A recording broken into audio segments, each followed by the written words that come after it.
just a moment to start painting. Meanwhile, I am going to start icing my back. And I have some fun stuff to discuss tonight. Ooh, nice. Anyways, so one of the first things I want to discuss will be some rules to a motto that a couple of us have. Roll Stats and I always mention it. It's play and let play. So think about that, guys, and think about what are some rules to play and let play, and we'll discuss it.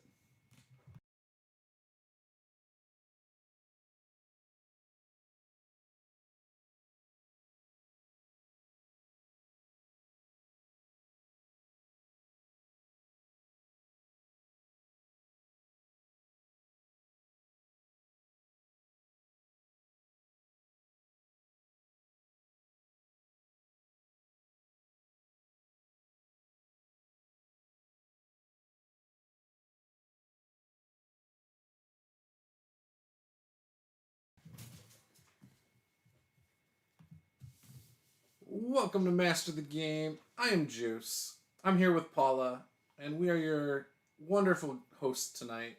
We'll be painting some minis and talking about some fun stuff. If this is your first time here, be sure to head on over to the subscribe button. Click it ever so gently. And while you're in that area, just a little bit above that, you can click that like button. With that, let's get started. So, one of the things that Roll Stats and I were talking about is that whole play and let play motto. And oh, Chance is here. Chance is here, but where is... Hi, Chance. Where is Cameron? Cameron's not first again. Cameron. So one of the things we had discussed was some rules for play and let play, right? What is this? I don't know. Probably okay. off of sorry. Sorry. At some point, I'll stop interrupting you and allow you to speak. It's okay. I'll think about it anyway. Oh, shoot. So play and let play is kind of an inclusive... It's all about being inclusive of like play styles and people and everything, right? It's all encompassing. It's all about community. So I came up with 5 rules that I'm open to changing or adding to or whatever. First rule, there is no wrong way to play if everyone is having fun. In other words, as long as you're not doing it at someone's expense, right? Seems perfect. Yeah, one camera, that's how we've been doing it for a while, Paul. It just works better. Plus, I'm laying on a couch right now, icing my back. You guys don't want to look at that.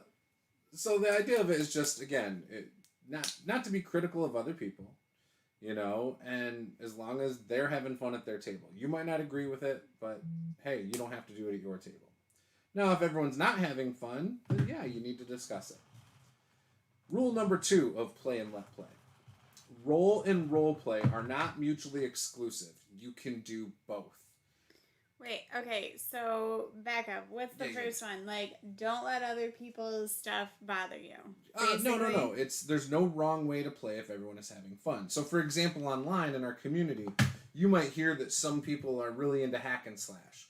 But for your group, that might not be your style. And so a lot of times online, you'll see people say, oh, that's terrible, that's not the right way, blah, blah, blah, blah, blah. You know what I mean? They jump on them. Right. So yeah, play I mean, but and like... let play. So you're letting people play how they enjoy it at their yeah, table. but so the thing is that maybe, though, you used to, like, let's say, play that way. Sure. And you've tried other styles and you've since liked them. So you also want to open up other people's eyes to, you know, hey, there's other stuff out there. Yes, it's not just what you do. But when you take an adversarial role against it, all you're doing is forcing people to dig in and defend their stance. So you're not helping the cause. Whereas maybe, I don't know, saying, yeah, I used to play like that, you know, and then I played in this. Now you're not attacking it. That is how you get people to try new but things. that's more about the conversation, though. Yes. Not like 100%. your attitude. That's just knowing how to like talk to people. Yeah, but it's important because people in the community don't know how to talk to people. I mean, like, that's true. That's politics as well, so. I mean, that's like life. Right. Right? But, like, also, you know, I'm just saying. you know, sometimes letting people know that, like, hey, that, you know, there's other stuff out there too. Sure, I get it. Is also, like, cool. By the way, Paul, we are so happy to have you. We've talked about your Fantasy Flight Star Wars game a few times since you've been on last, and all that good stuff. So we love having you here. Fair enough. Been a minute since I could watch. Yeah, you've been busy working, I think, so I get it. Chance's Guide to Pathfinder. Oof. Did you suffer a furniture-related injury? No, my injury was from a few weeks ago, kicking a football. And I've been slowly recovering. I've had, like, days where it's, like, no pain most of the day. And then I've had, like, days like today where it's nagging a little bit, so... Wait, furniture-related injury? What did you tell them you were doing? I think they saw that I moved the dresser. I was telling them Sunday on my Discord about it. Oh, yeah. I tell them what's going on, like, every day in my Discord. So if you want to get personal, guys, join the Discord. But yeah, no, we, no injury. Actually, moving the furniture was not bad. Didn't cause any problems. I was very careful. Yeah, no problems there. No, it's actually my butt that hurts. It's like from the joint in my hip, like the dimple, like in your lower back, through like my right butt. Not that you guys know the details. So then rule number 2, role and role play are not mutually exclusive. You can do both. So for example, you see people mention all the time like, oh, you guys are, you know, not rolling enough dice. Or you see people that say all you do is roll dice and you don't actually role play. And it's like, you can do both, right? Number 3, not all play styles are for everyone, and that is okay. Right? You know, because again... I mean, yeah. Everyone adapts. Like, people learn as they play. You grow, you know, and you learn new styles. Right, but, like, again, trying new things is good. I feel like a lot of people, I'm not saying not to try anything. This isn't saying don't try anything. It's saying don't attack others. That's what this is about. That's all it is. It's about letting people have their fun. Well, I mean, you shouldn't really attack people in the first place about a game. Like, shouldn't attack people about real life either. I mean, yeah, but it's not, like, personally offensive. You aren't on Facebook communities enough. Heck, actually, that's not true. You are in a women's Facebook group about D&D, all because you guys get offended in the other group. So yes, you see the crap we're talking about. No. Okay, so that's not necessarily because we just get offended for no reason. I didn't say no reason. You added that. But you get offended, and you see the crap we're talking about. I'm just saying. But that's not because other people, like, suggest, you know. It's because guys are because you're dicks. Treated poorly. But see, now you're blaming it on gender. So again, now you're doing the exact thing we just said you shouldn't do. You're attacking people. Yeah, but you know what? Than saying, I'm sorry. No. You're blanket stating every man. No. Yeah. I'm just saying that for whatever reason, there is guys, just so you are aware, there is no drama in the women's D&D group. There's no drama. No one's hateful ever. Like, you post something, and some people post, like, you know, weird stuff or whatever. Like, the same stuff you see in other places where it's like, that's kind of weird. Nobody liked it. You know?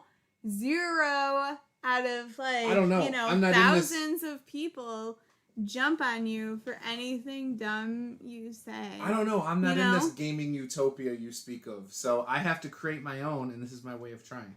Like, you know, like, if you, you know, pick a rule wrong, somebody's like, oh, yeah, hey, you know, just so you're aware, just, like, if it bothers you, you know, like, this is what the rule says on the book on, like, this page or whatever, you know, but I've seen other people rule it other ways. Like, they're so polite about telling you you're wrong. And, like, they're just nice about ideas. Like, I've posted a couple times in, like, just the regular 5th edition groups or whatever, asking, you know, hey, what should I do with my players? Like, what should I do for this? Or, like, help me out with ideas. And you get those... That like, must be a female-exclusive RPG thing, because I see some crappy women in the community in LOL right now. Like, doesn't matter that they're women. I mean... It's not a man-woman thing. It's just a quality of people thing. Okay, well, there's high quality people in women's D&D groups, Apparently. and there's like low quality people in generic D&D groups. Apparently. I don't know. Like Apparently. maybe there's a You're being sexist towards correlation men. between like the only thing that's changed. It's actually though it's women plus. So it's like women or like so that's just women, is what you're saying. It's basically. Oh, they allow just gays like as well. and like. But they don't allow straight men. Transgender people. It's just basically it's everyone but straight men. Yeah, and it's such a positive community, you guys. Everybody builds you up. Whatever, it's utopia. Okay. Hey, where's a great place to go for this? So maybe I should turn this into a shirt and title it after that group, because they already get it. As Paul says, don't yuck others' yum. I agree with that. That is the perfect statement. I've seen that in reference to other things. It's great. Chance says, my condolences, brother. My style of DMing is to use roleplay to reduce DC. Yeah, I think that's fine. I mean, I probably wouldn't do that, but, That's why I like the NDS. The roleplay can influence the roleplay and vice versa. Sounds like rules lawyering with more steps. What the hell did I just log into? So, roll stats. Paula doesn't like our rules for play and let play. I'm only on rule number 3. I'm not saying I don't like the rules. I'm just commenting. Saying they're dumb. No, I did not say. Did I say they were dumb? Like, look at Chance has been here the whole time.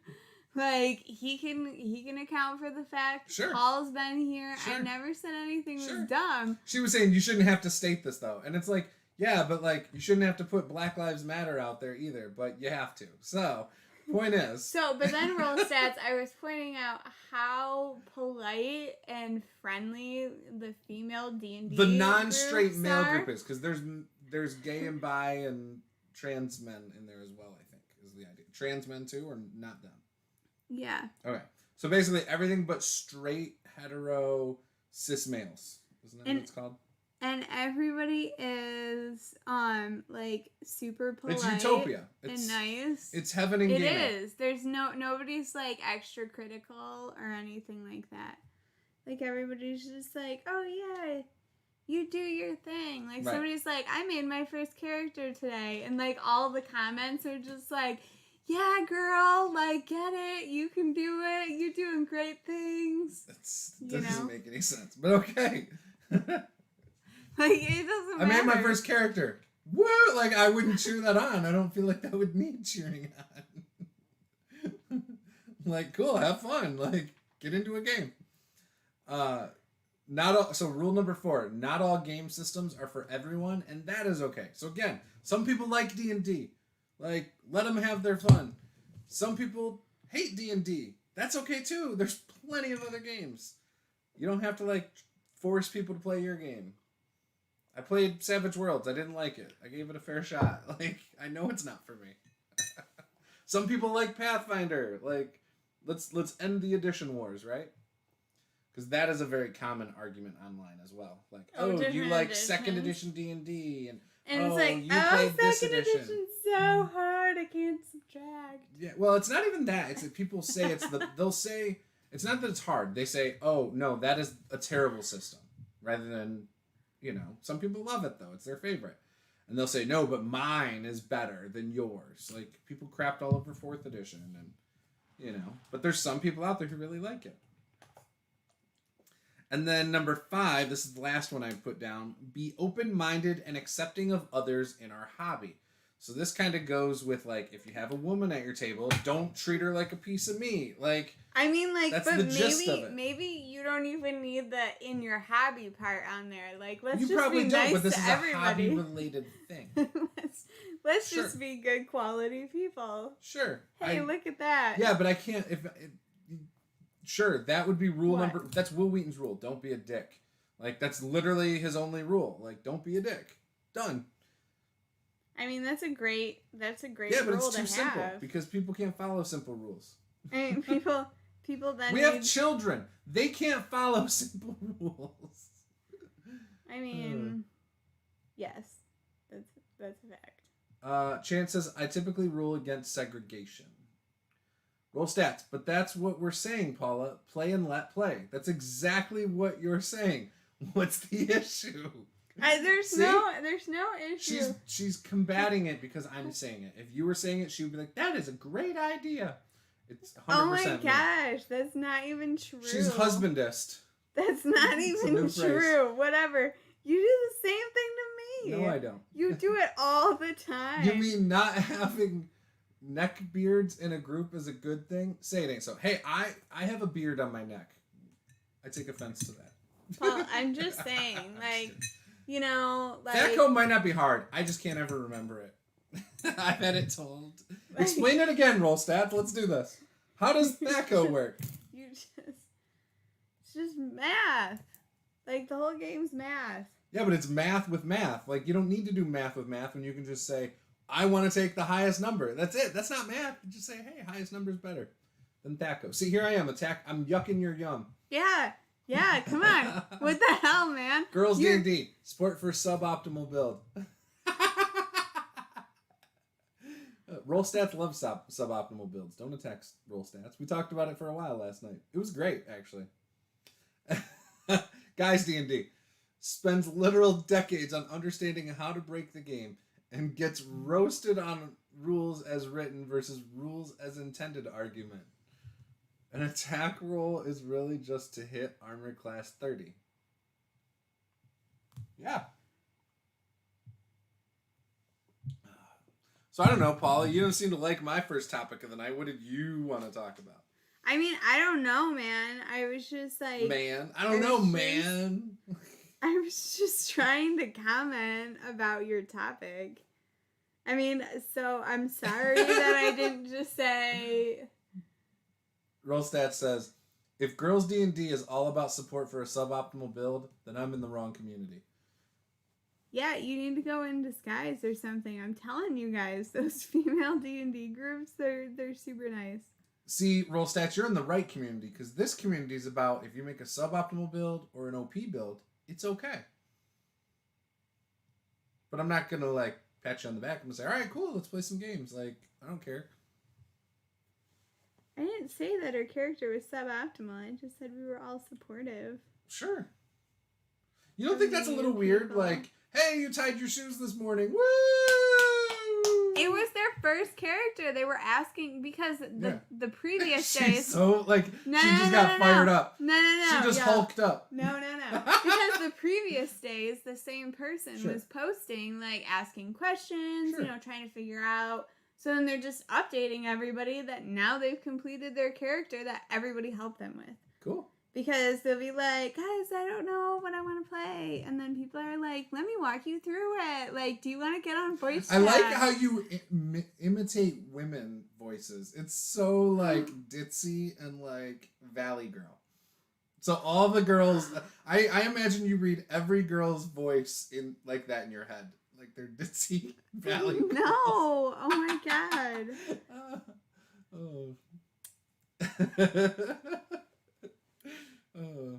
Whatever. Just because you're, you know, 5th edition generic Facebook groups are all like, get out of here if you don't know what, you know. Oh, it depends. I'm in one. Rule 87 subclass C.428, like. So nobody has explained Thaco to me in a way that makes sense in the chat yet. I think they're still trying to figure it out themselves. I gotta instigate Roll Stats a little bit. It's simple subtraction. No, it's not. What are you subtracting? The dice roll from what? It doesn't make sense, man. It really doesn't. If it did, I would remember it. And I've had it explained so many times. I played... 2nd edition was the first one I played. And we played it a lot. And I never got Thaco. I mean, like, you literally make a chart, and you can just use the chart. I had to math make the is chart. hard. I had to make the chart, because that was the only way I could understand it. Because nobody can explain it in a way that makes any dang sense. I feel like the 5e groups are just trying to make the game more crunchy. Well, okay, so there's a couple different 5e groups. You have the uncensored group, which is literally just they troll people and create hard times because they're allowed to, and it's basically it's like the teenage boys running the roost kind of thing. That's kind of that. It can be pretty toxic. But then you have another one that tries to be like supportive and accepting of like non-white males, yet they fall short. And then you have this utopia that Paula's in. I'm just going to refer to it as the D&D utopia. I mean, that's like, it's true though. I believe you. I'm not disagreeing. Once I posted on there, here we go. We got an sorry, go ahead. Finish your once I posted. Okay, so once I posted in there one time, the first time I posted in there, I also posted the same thing in, like, just a generic, like, 5th edition group or whatever. And, the feedback in the 5th edition group was like, oh, well, obviously you need to do this, and blah, blah, blah, and, like, of course you need to do this. This is the stupidest question. Did somebody ask this last week? Like, I can't believe we go through this every single time. And then in, like, the women's group, it's like, oh, yeah, you could do this. Mm-hmm. And, like, they helped me brainstorm my entire session. And it was solely because it was near a holiday. And I was like, hey, what holiday thing can I do? And, like, I had to, like, delete the post. Because they were so, like... But think about it. That's how your 9-year-old daughter talks to your 5-year-old son. Like, you already asked me that. Didn't we already talk about that the other day? Like, that is totally what your kids do. Yeah, and what do we say? We're like, yeah, she's kind of mean to him. Yeah, exactly. And, so that's exactly what you don't want. Like, you just want people to be, like, nice. Hence the rules for play and let play. Thank you for making my point. Because people do it. It doesn't matter.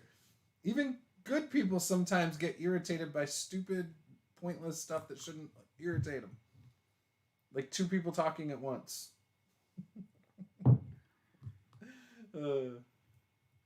Alright. Subtract the target AC from your THAC0, and you know what you need to roll on the D20. So, again, that doesn't... So, like, if I'm a fighter, I might have a THAC0 score of, like, 5. And then I have an AC, like, target AC so if your THAC0 is 19... 6? And your foe has an AC of 8, you need an 11 or better to hit. It's 19 minus 8 equals 11. So then okay, I just have to roll an 11 or better. Instead of having to figure out, like, okay, that character's armor class, plus my proficiencies is what I have to roll. So it's just different math. It's the same thing. So why, as a player, do you ever need to know that? Like, why do I need the chart to say I hit AC, blah, blah, blah? Just say the number you roll. Well, see, no, because then you still have to tell them what your THAC0 score is. It's so... Again, it's multiple steps. No, it's so that the DM can say, like, hey, the AC is, whatever. And you can just be like, oh, okay, cool, I need to roll a 12. So then you're just rolling, you're like, okay, cool, that's not how see, that's extra steps that is totally taken away from narrative. But, I mean, you do the same thing anyway. Most of the time, I never tell you guys ACs. I just say, what'd you roll? Like, just tell me what your total number is. You tell me one number, and I tell you if you hit or not. Yeah, but you can do it that way, too. It's just different math. How can you do it in 2nd edition? No, in 5th edition, you can do it in the same thing, where you say, like, oh, okay, here's a 19. But they need to know what your THAC0 is, and they need to know what you roll. So now you're telling them 2 numbers rather than 1. No, you don't, because you have your chart and it has your 19, and you just set up your chart so that the 19 and the 0 are in the same spot. And then you look like, oh, okay, in that case, I rolled like an 11, and you look down and it's AC 8, and so then that's it. Right, it's still slower. No, it's not. It's because totally you just roll and look at the sheet. Like, if you can't roll and look at the number below and you gotta like create, you gotta create a chart. Like, yeah, you have to create a chart. You gotta create a graph. There's with matrices and formulas on it to get it. Come on. See, roll stats is like, it's not rocket science. That's my exact point. You don't it's not rocket science. You don't have backgrounds in 2nd edition. You don't have as many. I know, which makes it worse. Options. And so Here it's I am like attacking you got What the hell is this about? I'm gonna throw this. Why is there a toothbrush? Why is there a toothbrush? I don't know. I thought you brought that out here. Right here. That's been out here for like 2 weeks. I don't know. Where did that toothbrush come from?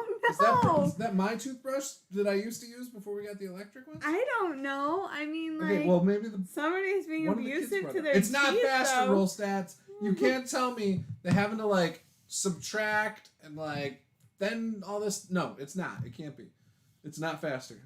I don't think you have any idea what you're talking about. I do. I get it. You don't. I get it right now. You don't. I do. You're lost. No, if my THAC0 is 6, I put it on 0. If the armor class is 18, I have to roll a 12 to hit or higher. I get it. But I'll forget it again before we stream tomorrow.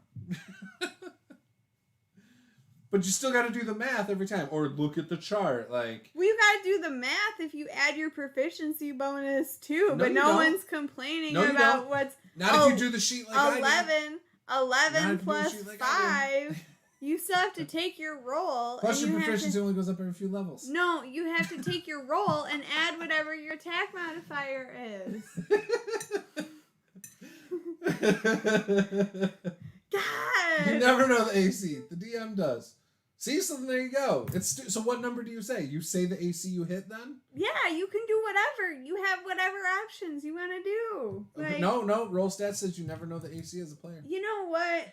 Like, play and let play roll stats. WTF. It's the opposite to a hit roll. Yeah, it's ridiculous. No, it's not. It's not faster. It's not roll ridiculous. Stats. Paula, I feel your pain so hard right now. I know, man. Dude, Drake, like... careful, you are going to give roll stats a stroke. Don't have a stroke, roll stats. Yeah, like, please don't. So but also, I bet roll stats is laughing over there. I still maintain if you can't do simple subtraction, you have larger issues than THAC0.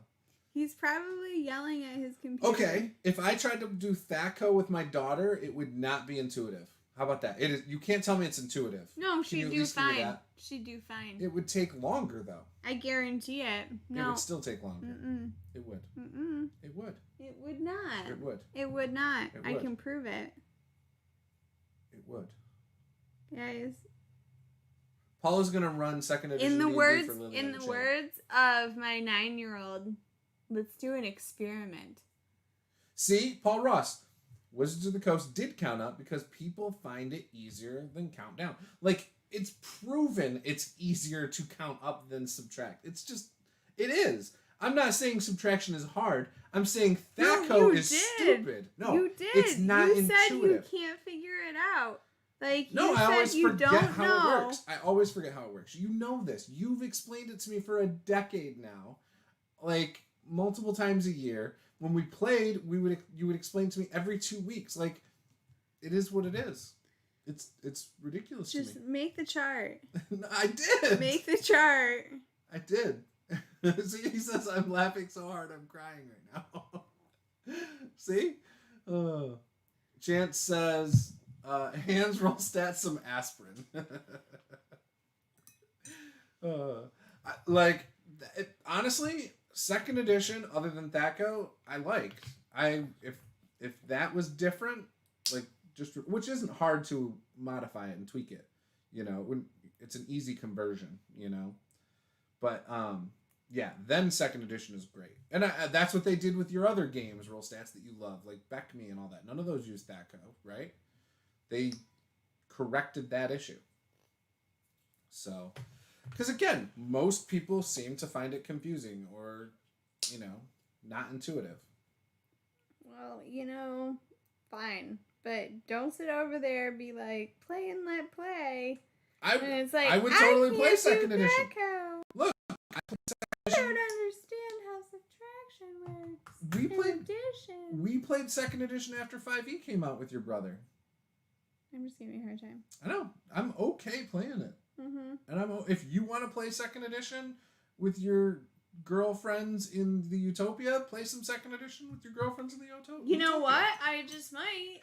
I'm cool with that. No, I don't think there's a lot of second edition fans in there.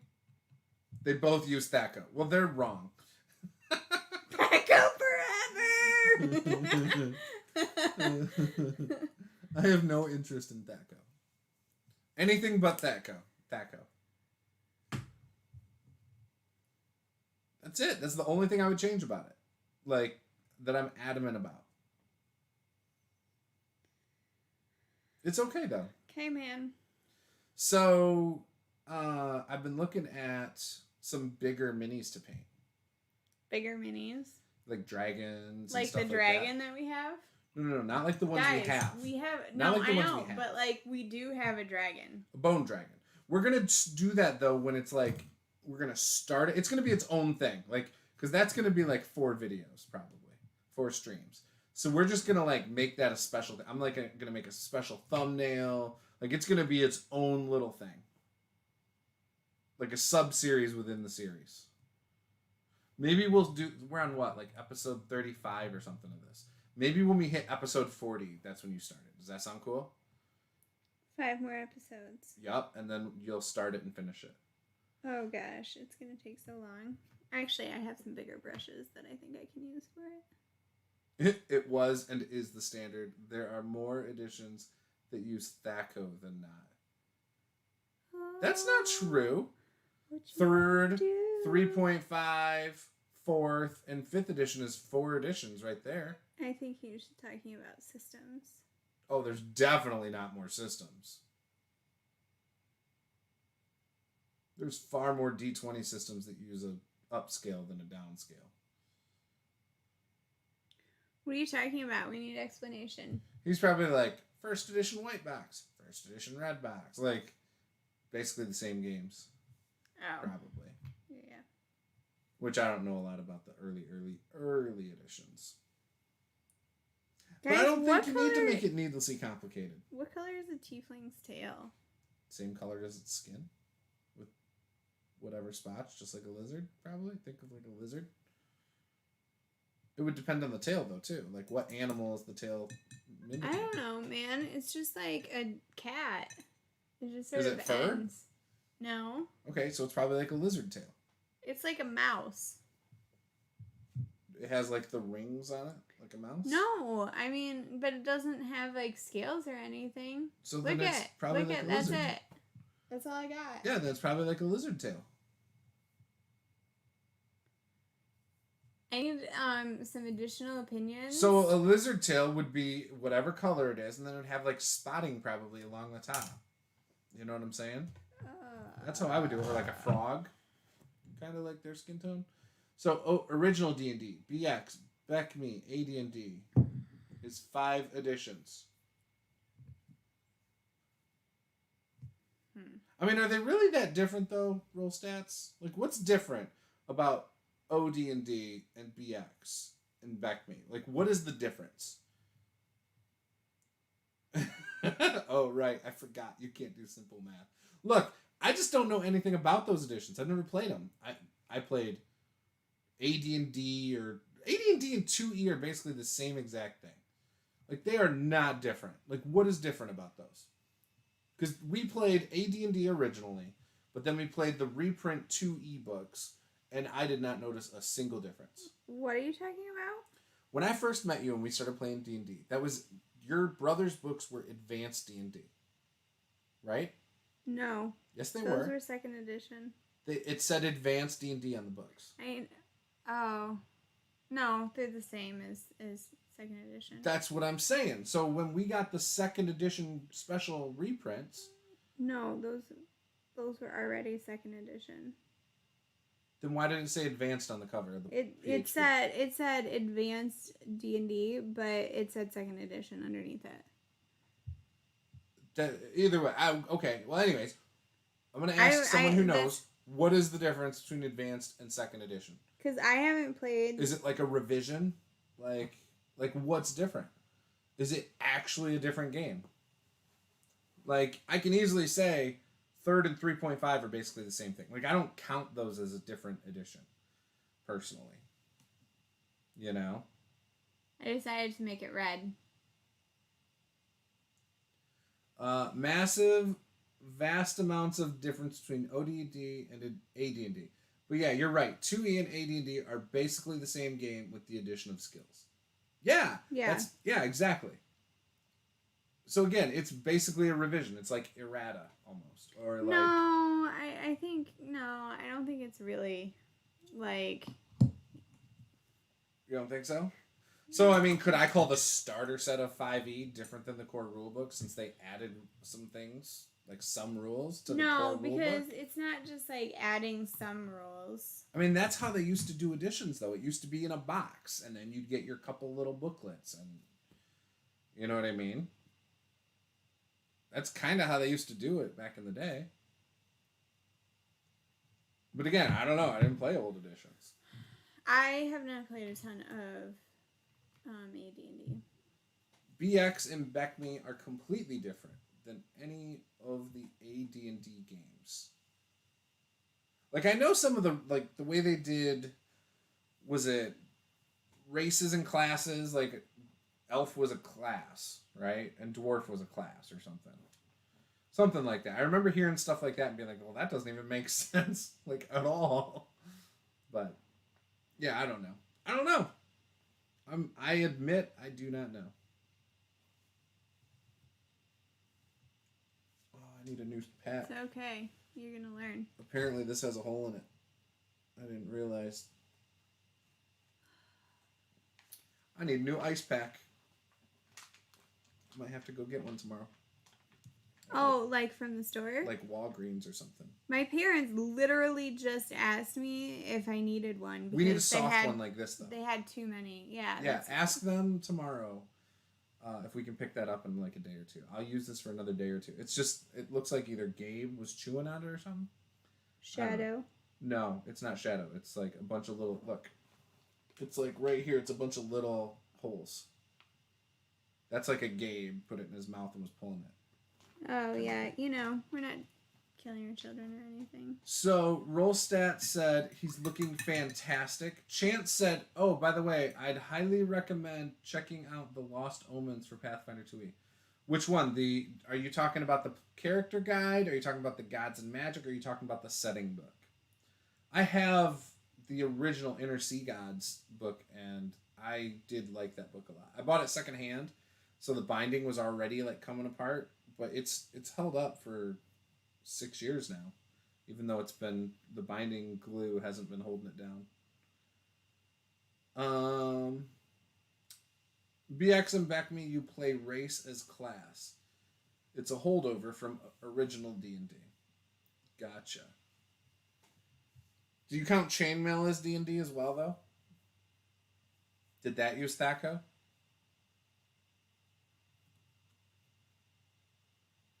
Yeah, I don't know. Like, again, I'm fine with it. I would play it, but it's just not my preferred thing.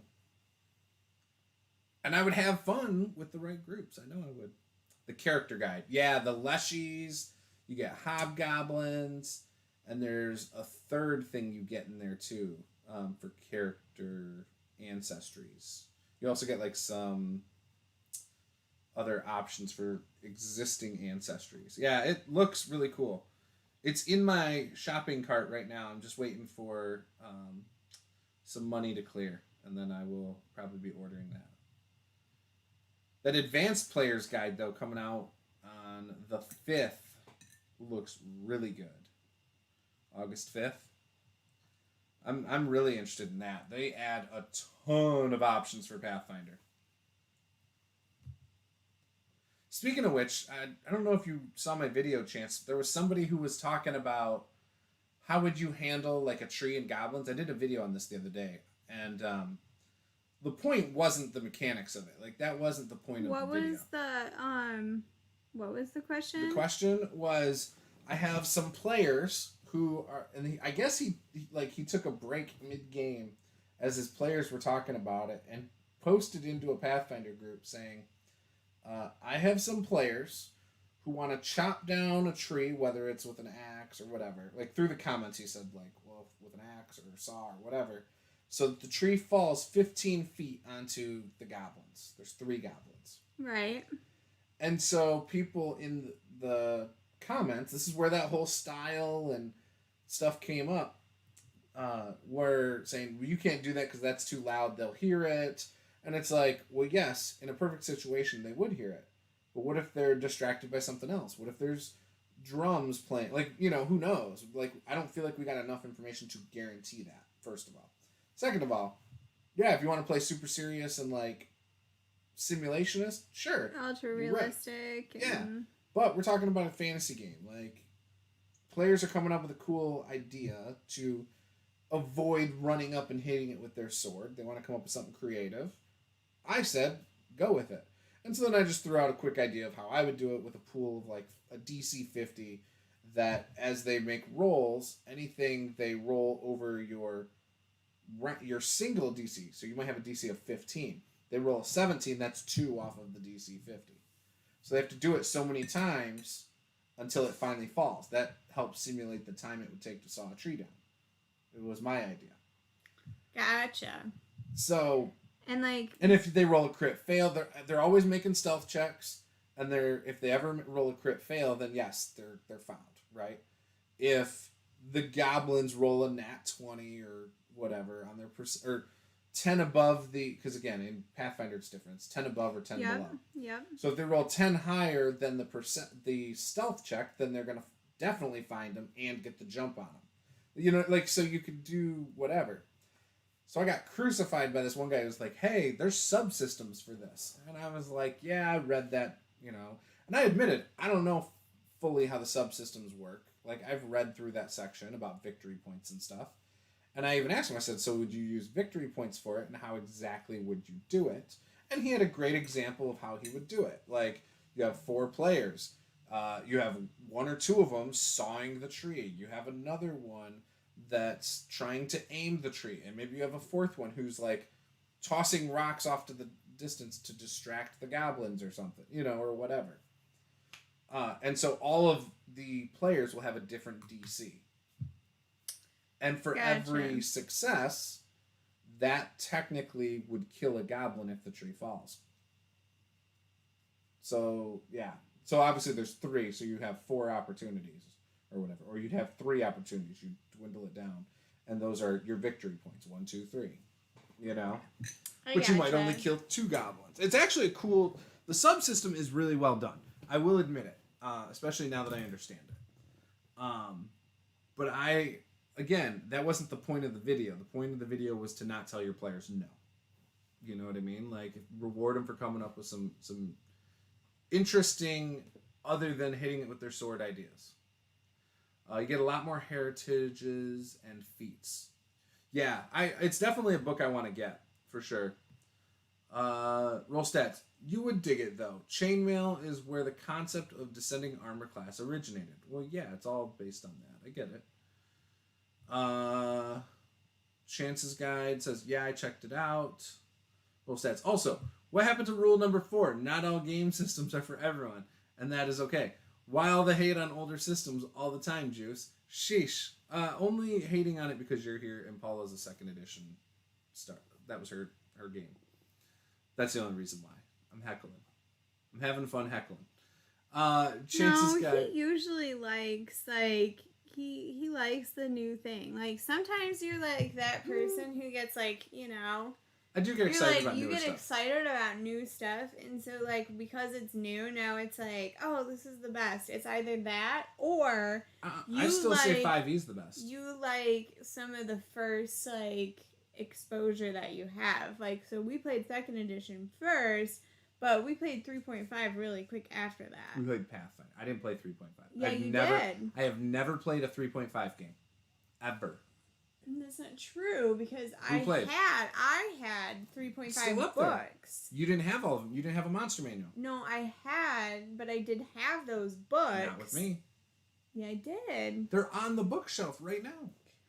Ugh. They're right there. Ugh, you guys. Honey. I'm almost out of water. Honey. I might need to go take a break to get some water. Are you drinking out of that water? Which one are you using? Oh, okay. This is my... Oh, okay. I was confused. I thought you were using that for your brush. I didn't know. No. Gotcha. This is my fancy new mug that I'm drinking out of. I thought you were drinking out of... Okay. I thought you were using the mug for your paint water. No. No, I don't want to contaminate my mug. So, Paula, when we played with Eddie and Rachel, it was only advanced. We played like 2 or 3 times ever. Because that was why we bought... It was second edition. Yes. Or whatever. It was advanced. It was your brother's books.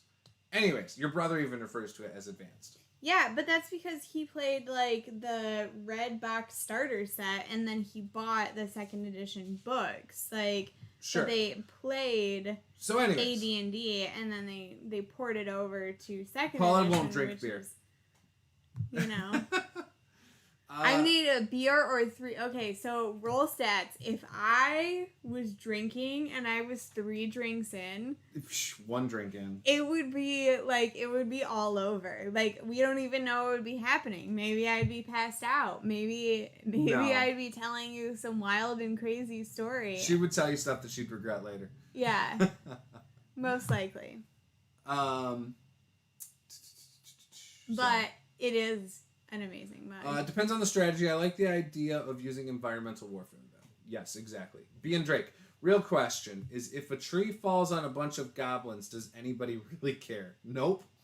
Roll stats. I know. I'm just trolling you. Roll stats. You may need a beer or 3, Paula. And roll stats. That is an amazing mug. It is a really cool mug. It reminds us of like some college or something, like a small town college. Like, hey, this is our logo. It's like fancy. Varsity. It's like Varsity Squad, VS, right? Isn't that what the letters are? VS. So again, because I don't know why you think we've played 3.5 together. We have. No. I swear we have. No. Like, I don't You've hit your head too many times. I don't think you understand. Like, I don't think you remember back correctly. Who did we play with? Rachel and Eddie? Nope. Yes. Nope. Yes. We never played 3.5. The first time I ever had to worry about feats was Pathfinder. We played Pathfinder. And that was me running that for you. I've never played in a 3.5 game. Ever.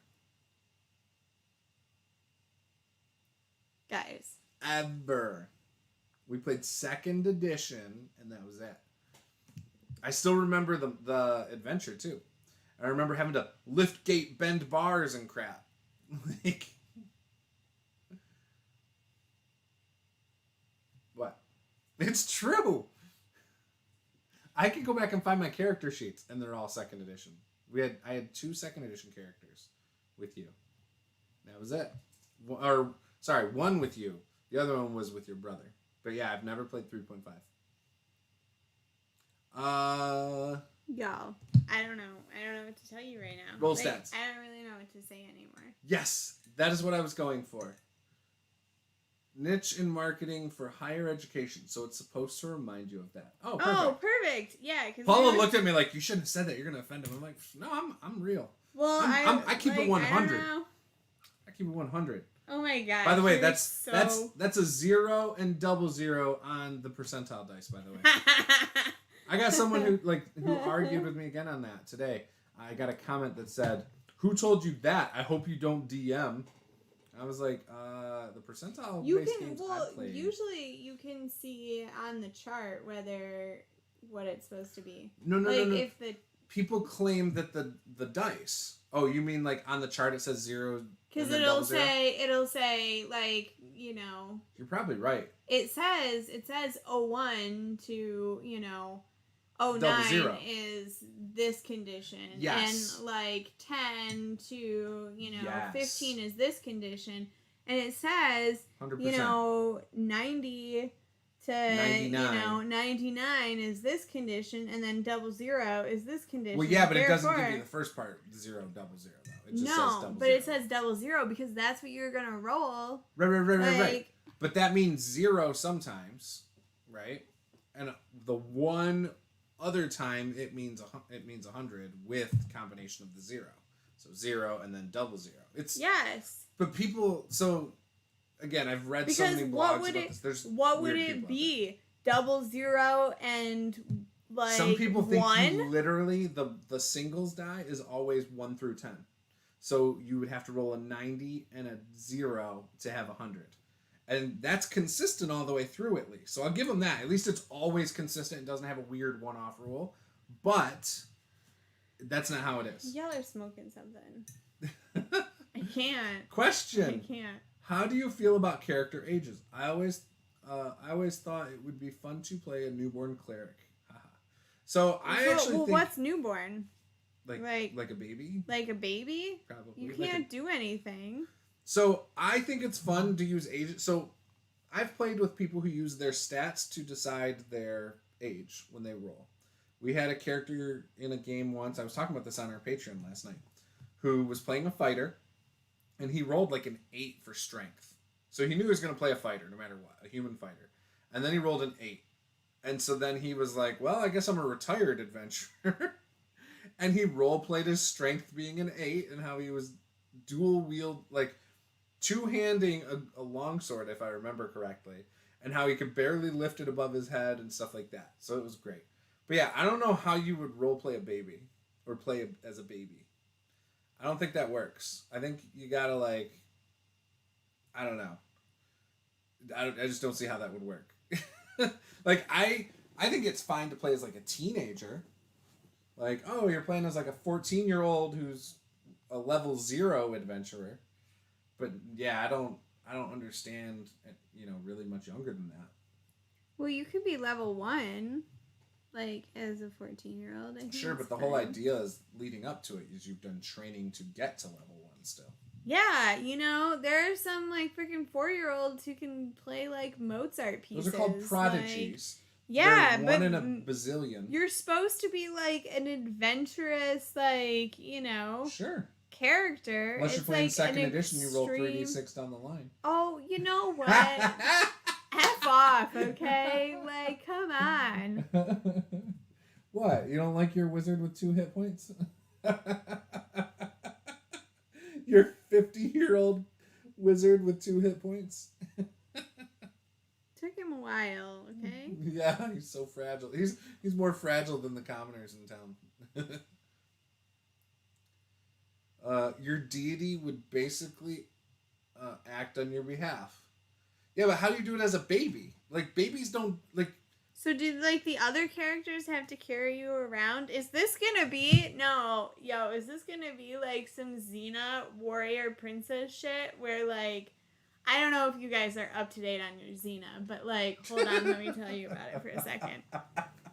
Like, in the episode where she's, like, watching a baby, which I know you guys know which one I'm talking about. I actually do. And, like, they're fighting. She, like, throws the baby up in the air and then, like, stabs people. And then she catches the baby. So, like, do the other characters have to do that for you, Chance? Like, no, apparently your deity would. What happens if your other characters are wizards with 2 hit points? Like, yeah, but how would that be fun to play as the baby? It wouldn't be. You don't do anything. You can't really communicate other than crying.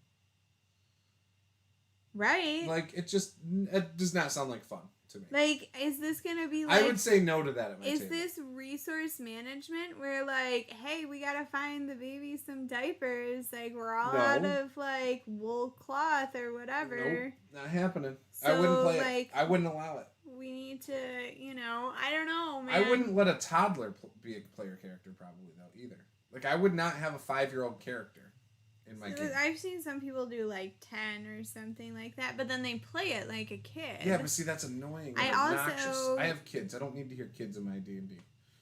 Not everybody has kids. I know. He said, haha, these are the questions. Grab Ghostwise Halfling and use telepathy. Hey, I'm going to play a Ghostwise Halfling.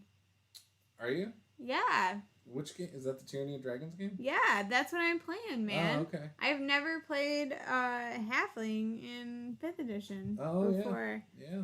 So, and I'm playing a Ghostwise Halfling. You're a druid? Yeah.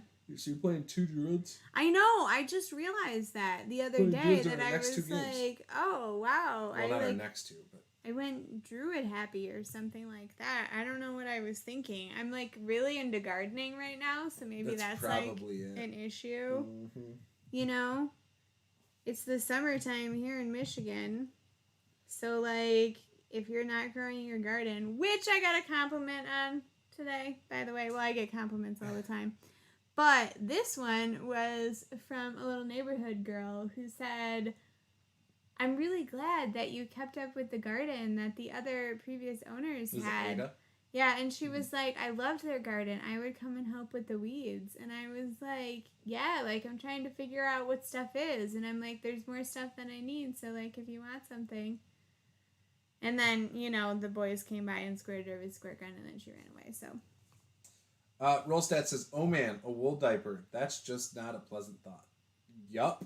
No, that's fine. It's not it's not as bad as you think.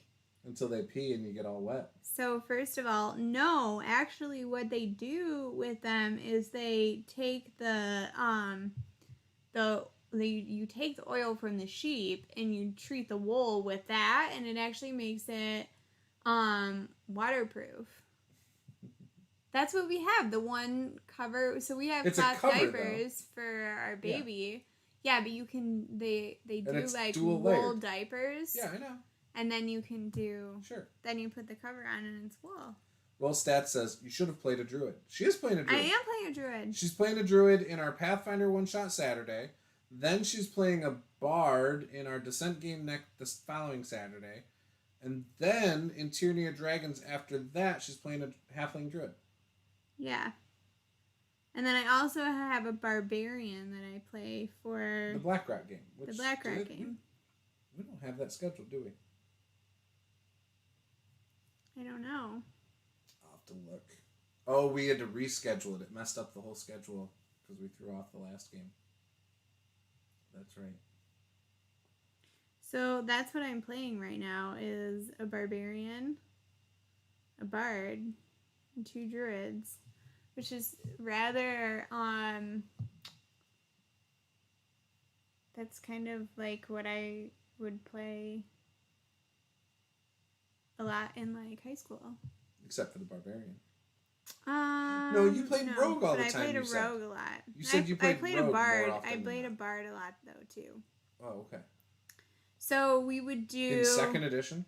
No, in 3.5. Oh, okay. In high school. So we would do I had another friend who played and a lot of times we wouldn't have a lot of other people to play with, so it'd just be like you and one other person.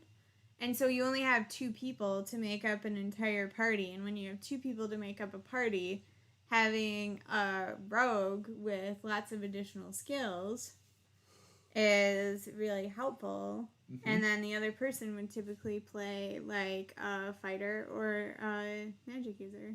Gotcha. And so sometimes you might play a bard though too, because you could get some of like you'd brush up on your rogue skills. Gotcha. As well. And it's helpful to have those sort of like jack of all trades style characters when you only have a couple people. Yeah. We never had clerics. Now that I think about it. Nobody ever played clerics. Was cleric that bad in 3.5? We never had... No, we just didn't have healers because we only had a couple people sometimes. So either in high school I would play and there'd be like a couple people, or it would be like a huge group of 12. And so then you'd have everything. Why such a big variety there? Because either I would go over to a friend's house and play, and it was just like if he had another friend over or something like that, then we would all play together. There were like 3 of us who would play. Or I would go to, there was like an indoor mall, and there'd be like a huge group of like 30 people who would get together, and they would break off into separate games and play. And so you'd have a lot, like, you know, every so often I'd play with like 4 people or something like that. Gotcha. But we would do all sorts of like shit that was not in the rules. If there were like 4 or 5 of us, like those characters about to be like freaking because we were used to just playing with a couple people. So we'd do stuff that like you're not even supposed to do and like nobody cared. Gotcha. So that's how we lived our life. That's how you still live your life. I mean, sometimes. So I think we need to make a play and let play shirt. Play and let play? Yep, and then put the rules on the back. You should make it in like red and white. No. You should do like Atari style letters or like old Nintendo style letters. Oh, you think so? I'll have to mess around and see. Like that would be really cool. Yeah. Yeah. That's what I'm saying. See, but it's hard to find the exact font and then make it look right and stuff like that. Just show me lists of fonts. I'll find it. Well, no, I can Google what is the what is the Atari font, and then I can find it. And it's easy like that, but it doesn't always look right for the other letters. Like, you know what I mean? Sometimes some letters look really dumb. Yeah, but that's why I said I'd help you. I can do this. Aesthetic. So, super random thought here, but am I the only person who reads Hero Forge minis as Hero for Geminis? I seriously can't unsee it. I can't see it. Like how now I see it, but no. How do you do that? Every single time they pop up on my Insta feed. Yeah, no, now I see it, but I won't see that. No. Dude, I've been getting ads for them a lot. It's because you're in an RPG group and they market towards RPG groups. A lot. So if you're in like a D&D group on Facebook, you will get ads for things, targeted ads towards members of that group, like the big 100,000 D&D group. Gotcha. So, yeah. Well. Whatever. So, the other thing that I thought about, like, last night or this morning when I couldn't sleep was weather in role-playing games. So, I try to always, not always, but most of the time I try to mention, like, if it's sunny, if it's overcast, if it looks like it might rain. Like, I try to do that almost every day the characters wake up or set out on travel. But I've caught a lot of live plays. I've played in a lot of games. And I've noticed not a lot of attention is paid to the weather. Really? And so, yeah. So I was wondering as a player, like, because I feel like when it's not mentioned, I'm always imagining like a perfect day. Like a 75-degree sunny day that's not too hot, not too cold. Like that's what I always envision when nobody ever mentions weather. You know what I mean? Like if I'm envisioning what my character's doing or whatever, it's a normal day.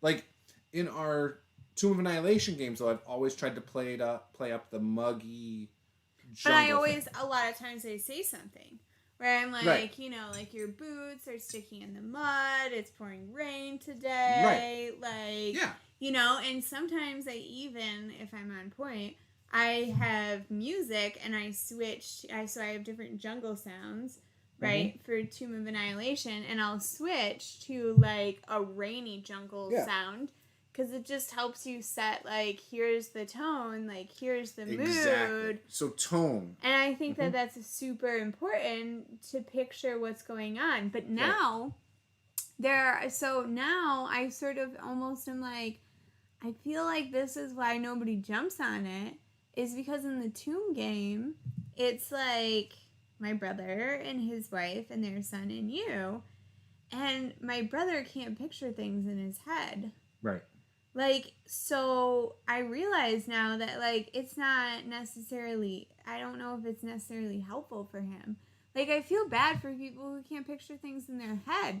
Like, that's why he doesn't do art. What happens when you're reading a book? Like, if I'm reading a book, it looks like a movie in my head. It doesn't look like a movie for me, but I can. I get like still shots. Yeah. Oh no, it's like a movie. I can picture movement, like, but things are moving, like people are interacting or whatever. But I don't, you know. I can do that. There's no words. That's a little bit harder, but. But that's all there is. It's just a movie, and so like. I don't know. Now I'm wondering, maybe that's not even helpful for him. So maybe it's not helpful for other people. I always assumed it was. Mm-hmm. You know? Yeah. No, do you like it? Do you like it when people do that? Or I don't care about the music aspect, but I do think, yes, because it's about the tone. So I try to do it because I want to set a tone for the day. Like, maybe I want a false sense of security. So it's a sunny day. It's a beautiful, perfect day. You know? Oh, shit. It just got chaotic. Like, we weren't expecting that. What the hell? You know? Or, for example, in a game... And Roll Stats says before I jump into it, he says, I tend to play a lot of Call of Cthulhu, and it's always dark and foggy and rainy. So I tend to describe weather a lot. It sets the mood, but in fairness, I don't necessarily adjust mechanics based on it. I don't usually adjust mechanics on it either. It's just to set a tone. That's all it is. It's just to tell your players, it might be foreshadowing something, it might not. For example, oh, it looks like it's going to rain. You're about 3 hours out from the town. You get to the town. Maybe it starts a crazy storm weather in town. Like, you can foreshadow a disaster coming or a tone that's coming that, like, you can build up to stuff using weather. It's a nice narrative tool that I don't think enough people use, is, I guess, what I'm getting at. Or you can help, like, direct the game a little bit, too, like, in your same situation. Oh, I need to get shelter. Oh, I need to get inside somewhere. Yes. So, you find a cave. If, let's say, you've got, like, a little bit of time left in your game, you've got, like, one more scene planned, but other things took time. Mm-hmm. So you just really want to, like, get to this, this information at the inn or whatever, and it's a perfect stopping point. So you just railroad them a little bit to the inn, and you can do that with something like that. So it doesn't feel super railroady, but you are pushing them to, like, find shelter somewhere or something like that. Yeah, I mean... Or, you tell them it's the middle of the afternoon and it's a great sunny day out and it's a big bustling city and, like, let's go explore. Right. Like, maybe that's what you're trying to get them to do, but you can kind of move that... Sort of. Move the mood a little bit. I think for me it's more the tone than it is trying to steer anything. But I have done mechanical things. So in my Forgotten Throne game... I had foreshadowed that it was about to rain, and then it was, and then I actually had a tornado throw a tree at him. And it did hit one of the players. It was great. It was so great. Almost killed him. And it just happened to be right before an encounter, so it was even that much better. Chance says there's also some mechanical factors involving weather, spells, animal encounters, difficult terrain, various skill checks are also affected. Yep. Yeah, exactly, at Chance's Guide to Pathfinder 2E. I usually describe the weather, but then probably forget to add any modifiers based on that. Yep. Yeah, I forget sometimes, too. If it's extremely sunny, maybe it impairs their vision to spot something flying from that direction. Like, you could do a lot of things. If you really think about it. Like, think about how many times you've been driving into the sun and how hard it is to see sometimes. Like, you could do that in your games with travel. Like, oh, they're traveling towards the sun and, so they don't see the ambush set up or the, whatever it is. Mm-hmm. Like, just things like that. And it makes perfect sense. Like, nobody's going to argue and say, oh, well, that can't happen. I'd be like, have you driven into the sun? Like, you didn't see shit. Have you driven into the without sun sunglasses? So, yeah, I'm almost out of water. Oh, okay. Are you going to be done after that? No, I just, might need to go get some water. Okay. You're good. I mean, I probably... yeah, actually, we probably should be. Yeah, I was going to say, it is after 10. Yeah. So when you're done with your water, we'll end. Okay. Deal? Yep. How much work do you have left to go on the Tiefling? I think he's looking kind of cool. A lot. Do you have his tattoos on him yet? No, I have to do all highlights and all accents and basically everything. I feel like I've done nothing since I sat down. It's because you've been holding your face and talking and reading the chat instead of letting me read it. Oh, I'm sorry. I'm sorry, I don't mean to participate too much. Oh, no, you can participate. Get overzealous in my participation. Just, Look, we have a miniature sweatshop going on here. Like, that is the whole... Just kidding. So, you're going to paint with Lily this weekend. I know. Saturday? Yeah. What should I paint with her? So, I will pull some out of the box that's over there. Like, not out of these boxes. And I'll, like, give her some goblins or something. Oh, yeah, I can paint... Like, stuff that I don't need that, like, she can do and have fun or whatever. But, like, she wants to learn how to do it like you do. Is what she said. Oh, okay. So, like, show her how you do it. Like, whatever. I don't think we're streaming it, though. No. I don't think that's the intent. But maybe we'll take some, like, pictures for you guys. There you go. We'll post it to Patreon first. That's what we do now. Now the patrons get first they're pretty dibs. much VIPs, you guys. Like, so if you're not a VIP, maybe you should think about being one. Maybe you want to be special and see it too. I mean, maybe you don't feel like being special, and like that's fine too. Maybe you're fine waiting a couple days to see it on Instagram and. Yeah, Discord. maybe you're a patient person who doesn't, who doesn't need free shipping, but like there's a lot of people who like free shipping, so what does free shipping have to do with anything? it's the same thing. It's the same people, Oh, okay. Like I don't know. Gotcha. Or like whatever. Interesting. So someone said I should start like a 50. I was talking to another YouTuber who's much bigger than me, and he was like, "You need to do a YouTube, You need to do like a $50 patron tier, where the first month someone is pledged to that level, you send them a shirt with your logo." Oh, that's a great idea. And I was like, I probably should do that. I could do that too. So like the first month, they're set up, then they get a free shirt. Free shirt. And then they get access to the previous tiers as well. Oh, that's a great idea. I like that. Yeah, but I feel like I need to offer something else with that too, because it's a reoccurring every month thing. Yeah. So the shirt is the big thing, right? Like that's, Well, that's like your signing bonus. Yes. Pretty much. Yes. I mean, so like again, do you want your signing bonus, or you just want like So what would I do for that? Would I put them into like running a one shot for them? Or would I what would I do? Well, it's gotta that's be a huge something. Time investment. It's gotta be something like reoccurring, though. Right. Well, you could do one shots once a month or something. Yeah, but I don't know like if everybody do people want one shots once a month? I don't know. I don't know what people want. I don't know what the people want. They're not telling me. Like this is your chance, you guys, to vocalize how you feel. Roll Stats says, you can drive in your game? Sweet. I can't wait. I want a 1971 Nova Super B, please. Nope. But you can give up your soul and drive one of those things from, Descent into Avernus. They got vehicles in there. You just have to use soul coins to drive them. Ooh, we get soul coins?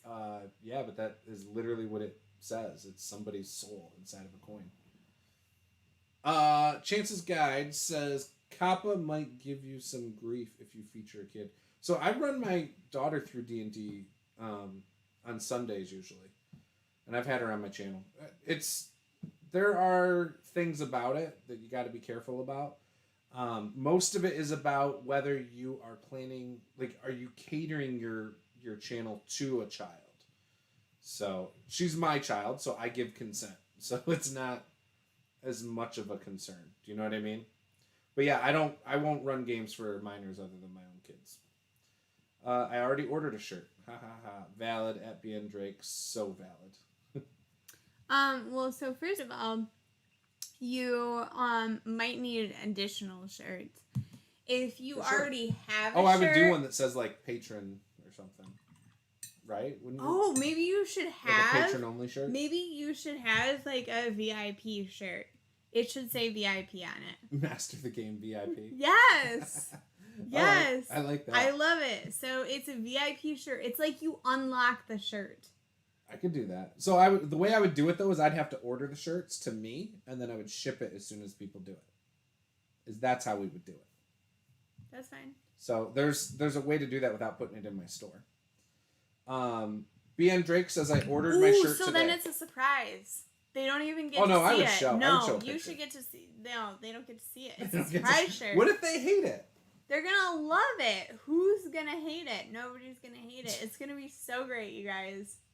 I don't know. Maybe you don't want it to be a surprise shirt, but I like surprises. Do you like surprises? I don't know. Maybe you hate birthdays. Maybe you hate birthdays. Maybe you hate free I don't know. shipping. Some people have some really crummy birthdays when people bring crappy gifts. But this is not a crappy gift. Yeah, thanks, Mom, for buying me socks for Christmas. Woohoo, no wonder I don't like Christmas. Like, okay, but like, hold up for a second, because some people have cool socks. Like, I don't care how cool the damn socks are. not... Don't get me socks for Christmas. I'll buy my own socks. Y'all, I'm about to get him socks. No, buy me something cool. Like, No. buy me some RPG shit that I don't normally buy. Like, do that. Like, last year, you hit it out of the park. You got me the spell template.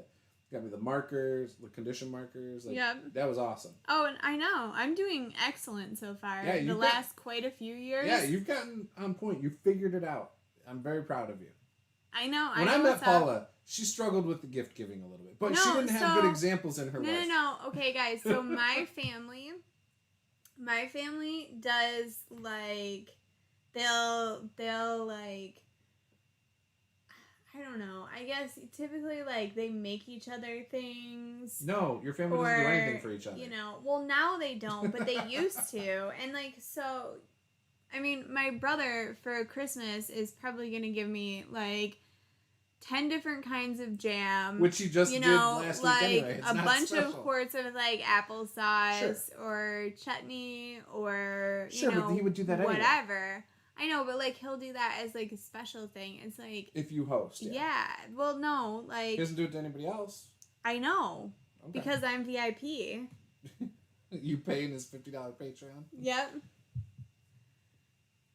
Oh, did you get that today? You gotta post pictures, dude. I want to see the shirts. What color did you get? I'm dying for ours, too. Like, I'm still waiting. Today's the first day. Patron, MTG, VIP, MFer. Master. So patron, master of the game, VIP, MFer. What is a good reward though for that tier? What do you guys think? Let me know, especially you guys that are patrons. Like, what is it that you think people would want at the $50 tier? I don't think I would go much higher than that. If I did higher than that, it would be like run a campaign. What about like a private game?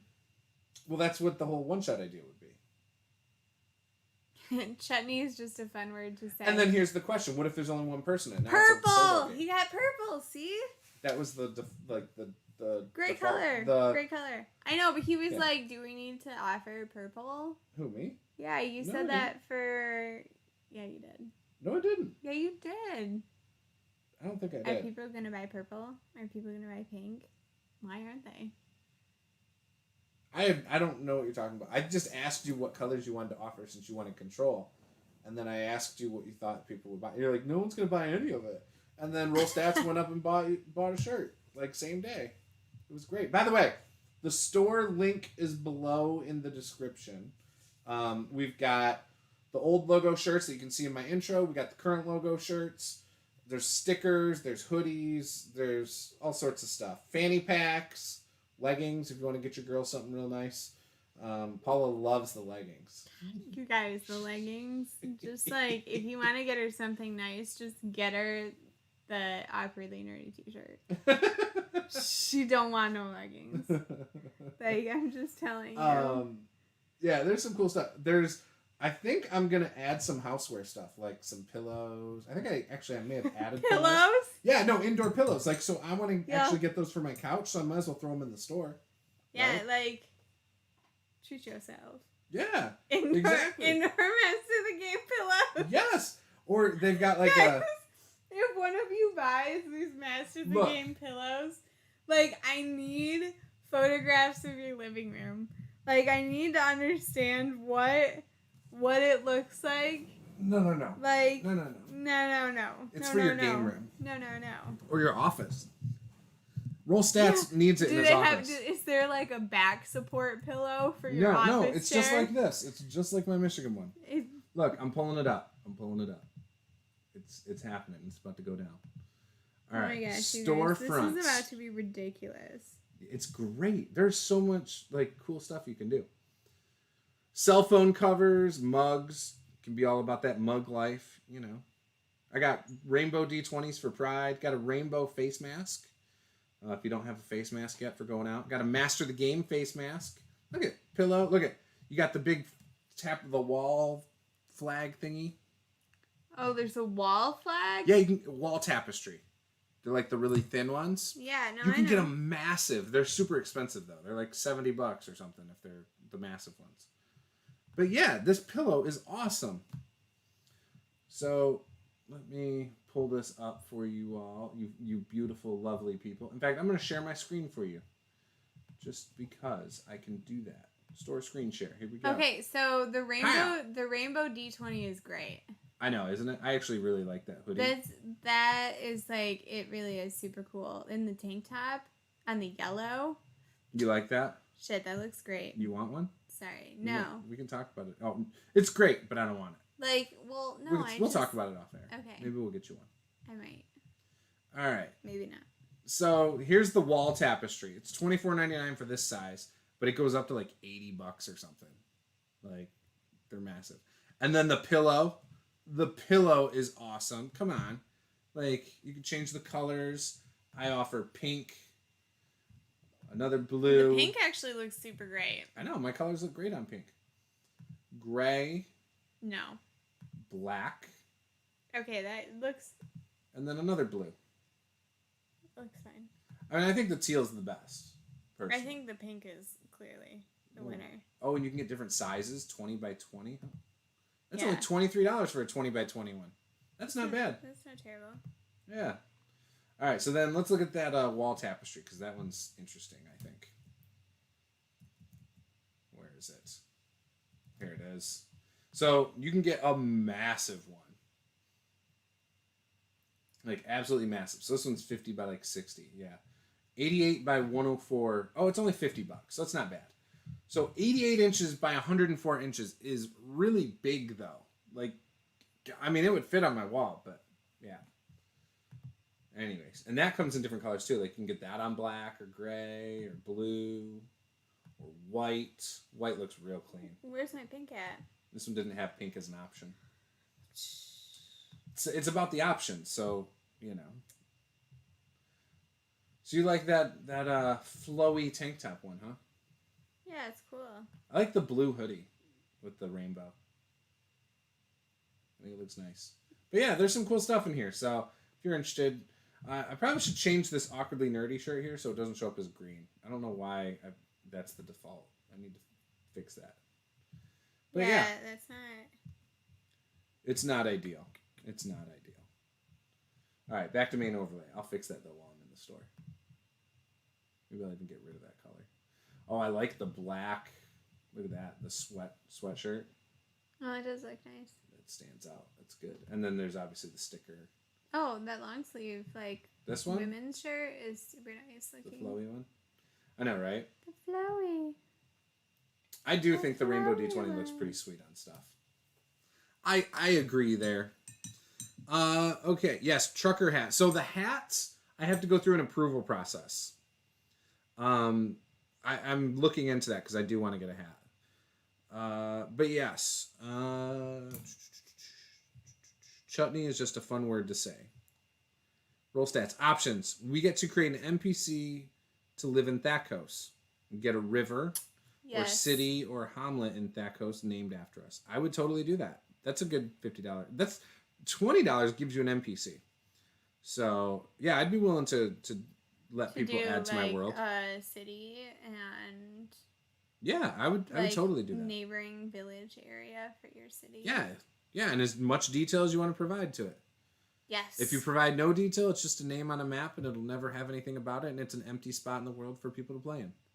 I do one day want to turn my setting into like a published thing. So, but you should use that city like in an upcoming adventure.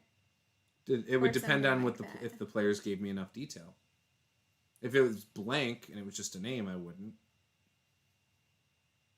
I might reference it, but I might not ever do anything in it. So Mike G, Paula, do you do stand-up? You're hilarious. I do zero stand-up. I am a project manager for a sales, merchandising, inventory, and inventory control team. Roll Stats is onto something here. So Roll Stats said that we get something like game points, which we can use to change the outcome of a die roll or other action in a live streamed game. We get to pick the next mini painted. Things like that. So I think that would be cool. Mike says, I like the gray shirt. That NPC is really cool and interactive. So I do like that. I will have to. I love the points. I love that points idea. Yeah. You're going to hate it when everyone else has it, though, and you don't. No, but you get, like, you should get a certain number of... Or you're going to assign them to players in certain streams? Yeah, a certain number of points maybe a month. So maybe they repopulate every month or something like that. So then you could save up your points to do something big. Oh, how do I do or, this? You know, whatever, right? Right. That's what I think. That's a great idea. Roll stats is smart. He is. I like roll stats. Oh, I'm in the rainbow one. So either way, I don't know how to... I wonder if I can get rid of that green shirt at all. I might not be able to. You're not in the right one. It was in the awkwardly nerdy one, or was it in the logo? Yeah, it was in that one. Oh, I see something here. Roll stats says, I'll share my points with you. So how many points would be fair? Well, it depends on what the points do. You know, so how impactful do you want the points to be? I mean, so, for like, $50, they got to be a big deal. Maybe, like, you know, you have to get, maybe you get, like, 50 points a month. No, for $50, that's way too many. That's yeah, like $1 a point. You could do... For a reroll, that's like, basically you will always roll with advantage if you're playing one game a month. Wait, so hold on. Are the points for the people playing in the game, or are the points something they can use while watching the stream? It would be either or. But still, 50 is a ton of points. There's games where you roll like 5 times total. Yeah, no, but it could be like maybe 20 points is a reroll, or like 5 points is you get to, you know, or maybe like... So you're saying give them points. Yeah, like maybe... Then you can alter. 200 points gets you to give them a special magic item. Like, think, like, you know, Hunger Games style, like, nifty item that you just happen to see, like, need parachutes in, you know, or something like that. Maybe that's, like, 100 points or, you know, something like that. So it depends on what your points get you and how many points you're going to get. Right. I gotcha. Game points affecting dice rolls. Sounds like a slippery slope to fudging die rolls.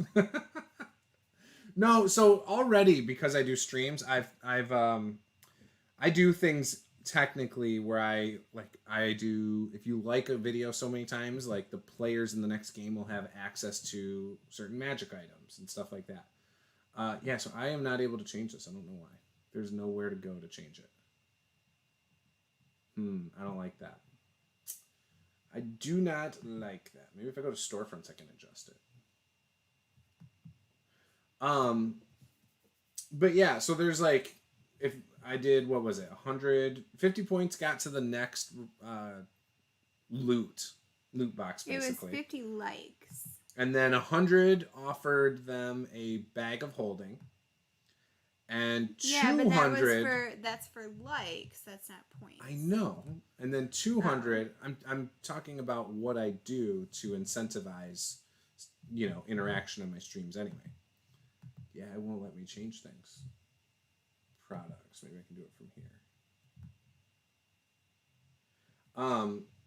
So yeah, I try to incentivize things in general. But I mean, I don't think it would be a slippery slope. I don't feel like I would do anything necessarily different. I'd just be like, yeah, you get a reroll, or you get an auto crit if you spend all 50 points, or you know, or you force an auto crit fail by using it against the monster. Like, the monster now attacks you, but auto crit fail. Which, yeah, no, I think they should be in the chat during the game. That's how they spend the points. Right. Yeah. You know? Rollstat says, after the 5-page synopsis of my NPC, I'll give you a deeper backstory and updates to his life as time goes by. Rollstats. Exactly, Paula. I was thinking Hunger Games. Exactly. Yes! Mike That's G, exactly. I love that Hunger Games analogy. That's a great idea.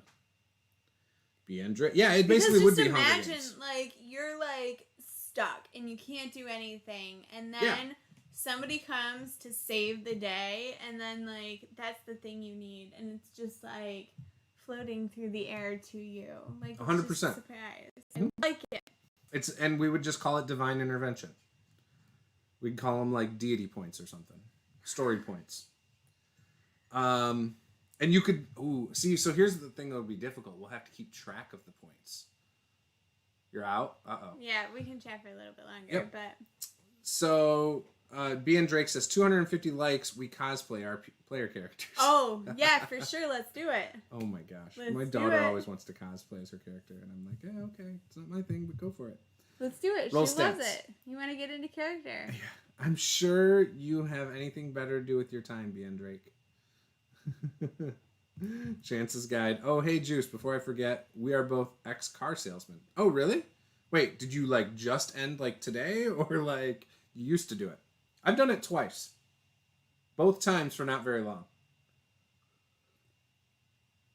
First time was offered a different job across state for a lot of money. Took it. Second time was COVID. Or actually, it wasn't across state. It was an opportunity in real estate that was going to be really good if the person followed through. And once I saw they weren't going to follow through, I took a different offer across state. So, yeah. That's what it was. Maybe I'll do a video on that someday. Just go live on, like, my Facebook page or something. I haven't done that enough lately. Yeah. I used to do that. I would go on my page and I would just occasionally not on my page, on my group. But I would do it on my page now. But yeah, I used to go live and just talk about what was going on, like usually a quick little thing that I stopped doing, and I started doing them as rant videos instead. I like my rant videos. They're fun. Oh, so the whole thing I was going to say earlier. So I've been looking at some bigger miniatures, like the Kraken, the Treant. So, like, the Treant's, like, this big. Oh, like, I think that would be cool to get 2 of those. Or, like, the Kraken, just one of those would be cool. That one comes with tentacles. It comes with the body of it coming out of water. And a boat. Yeah, and a little tiny island. I was trying to find, so this is not really, this is Kraken related. But because I'm, like, gonna paint the boys' room... Mm-hmm.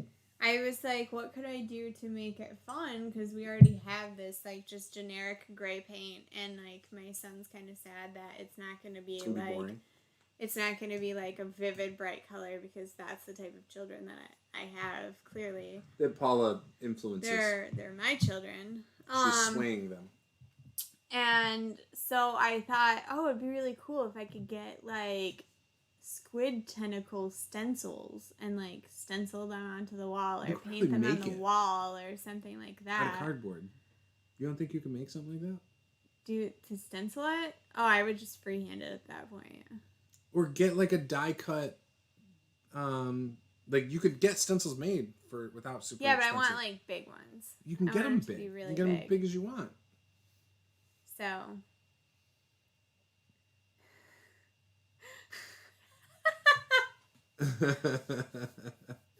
Roll Stat says you call the points, Juice. I'm going to spend some of my Juice points to change that last die roll. I'm making it rain in Juice points up in this Bia. He didn't say Bia, but that's what I say. I do like that. Says that he's been in car sales for a couple years. He made the switch to full-time YouTuber a few months ago. That's super fun. Yeah, his channel, he shows off exciting. Like individual spells and stuff. So he talks about the spells and how they work and stuff. Yeah, I feel like I saw that. Mm-hmm. Didn't you show me? I think so. Yeah. Yeah. I don't really watch YouTube stuff, so half the time I send her a video, she doesn't watch it. If I've seen anything, did you watch the one I just sent you with that it showed the craft box? No. So you should have, because it's 100% like applicable to this. Yeah, we sell those at work too, I think. Yeah, so the guy modified it so that the walls drop. So I posted it in my Discord, so people have seen it over there. But it's really cool. So it's a portable box. So he bought the crappy, cheap old box, right? And then what he did is he had a paint rack for his paints that he put into the back. But then he lifted it up as high as he could and put a drawer so he could put his brushes, his X-Acto knives to cut off the spurs and the extra plastic and whatever, the seams. That's the stuff I skip all the time. Well, yeah, we don't have to worry about that on we have on the bones. It's there, but he does Games Workshop where you have to cut it out of the sprues, right? So it's got no matter what it's got stuff on it. So, like these, basically. Oh, gotcha. And so, yeah, anyway, so he also had the paint holder you're holding, the mini holder you're holding, without the arms, and it was magnetized. Put a magnet on the bottom, and then put a magnet up under the not in the drawer, but like glued up where the drawer slides in and out. And so that way he could just literally just set it there and it holds. It was actually, it's really cool. He also added foam core to it, added a longer handle, reinforced it so when you hold it by the handle with the additional weight, it doesn't break. But basically, he can take his paint box anywhere, drop it down, and paint within like 5 seconds. It's got its own cup for water. Like, it's really cool. I love it. I was like, I wish we had that because it would make so much sense since we play games out here.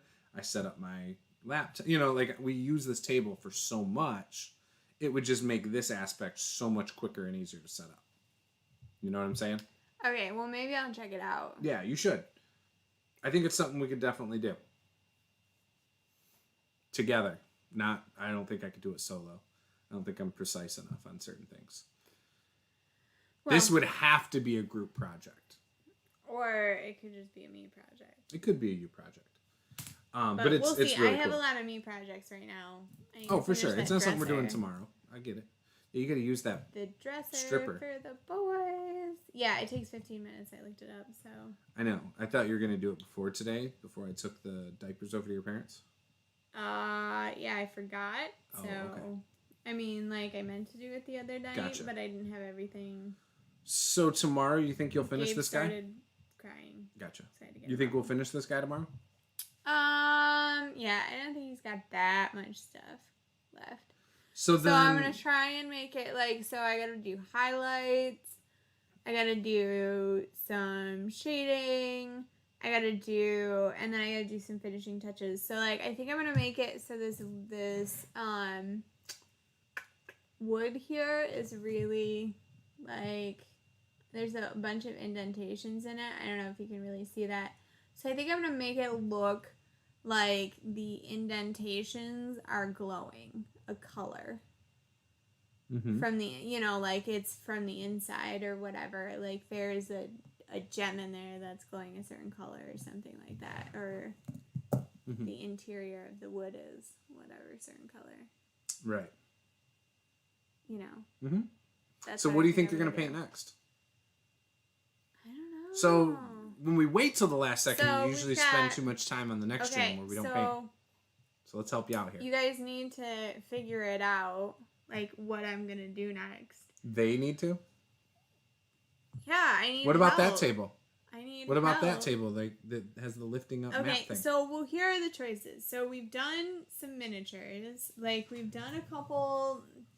So this is a tiefling. We've done a couple Dragonborn. Yeah, they know. Dude, right? We did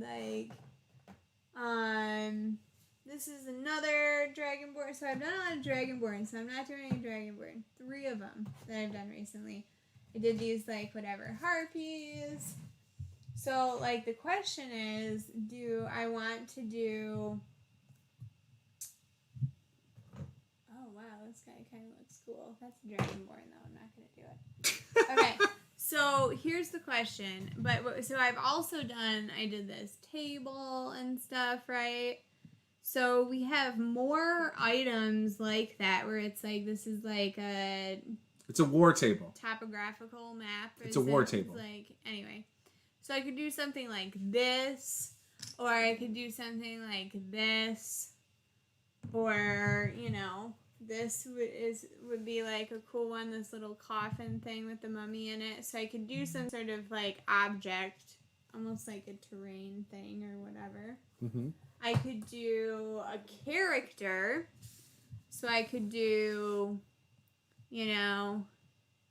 this dude with his swords. I could do the druid. I would love that.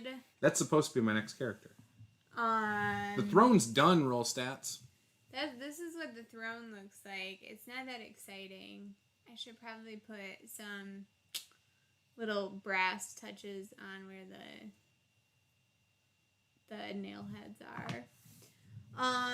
But let's see. I like the water weird coming out of the well. That's the blue translucent. Oh, this? You want me to paint this? Yes. You just paint the well part of it, and then maybe you highlight some of the water weird. So that's a water thing coming out of a well. So if you paint the well real cool. Interesting. You know what? You know what my daughter wants me to do? My daughter wants me to do this one. Why don't you do that with her on Saturday then? When you're out here on Saturday. Oh, maybe I'll do that. Then she can pick out the colors. Yep, and then she can do something else at the same time. Maybe she could do this. I'd rather you do the reverse then. You paint the unicorn. Oh. You could do a rainbow mane if you want. Yeah, I don't know. So I'm not sure you guys got this like druid lady. I don't know. What do you think? How did you miss the throne getting completed? You probably weren't here that night. I don't know, man. I've got some monsters too. Mike says do the sarcophagus or the druid for his second choice is what he wants. Like you get a werewolf. It's a knoll. Whatever. It also looks like a werewolf. Could be a werewolf. So we already have a vote for sarcophagus with druid as second choice. That was supposed to be your character. Okay, so the sarcophagus. The sarcophagus should be pretty easy to do. I think so. It's a lot of bones. End up bone going color. quick. And stone. Because it's going to be a lot of gray. And bone. And, yeah. And then washes and highlights. Yeah. Yeah. So it could probably go really quick. So maybe do that tomorrow, and we'll see if you can finish 2 of those in one night. Do this and this. Mm-hmm. I think you could do it. And then I'll put the nail heads on here. So I like what Roll Stats is throwing out there. So he said also, how about shout-outs? If you become a patron at a certain tier, you get a shout-out on videos and streams. So I could do that. So a couple things I need to do. I need to come up with names for my tiers, like good names, because I don't have good names for them. And we could do a color coding system for each tier as well, so that I could flash the names on screen, and they'll be color coded based on their tier. Oh, that's a good idea. Yeah, maybe I put them in columns or something. That would be great. Roll Stats also says, look, I came here to debate the 37 different shades of pine wood and chew bubblegum, and I'm all out of bubblegum. So I didn't That's know. the quote I just said to you the other day for a different shirt idea. I didn't. I almost was going to say, like, what kind of wood do we think the staff is? Like, should we try and identify it? Is it appropriately colored? Or is glowing wood not, like, a thing that's not a color? I actually think that dresser is oak. Like, red oak. Out there? Yeah. What's that have to do with this tree? Nothing. The tree. The tree. The pine wood. Because he was like, right. Oh, well, you know. So Roll Stats. This was a different shirt idea I have right here. I'm posting it in the chat. Boom. There you go. I came here to eat pizza and roll some dice, and we're all out of pizza. That was one of my other shirt ideas. I think it's great. You then have a pizza special. on the... Oh, I could have done this guy. Yeah, the Chimera. Caleb wants you to paint that so bad, but then he won't get to play with it. Double-edged sword. Well, I mean, if it gets sealed, but none of the ones we've finished are actually finished. Yeah, I mean, like, someday I'm going to do bases. Not someday. Sunday. This Sunday is the idea. I mean, like, it's possible.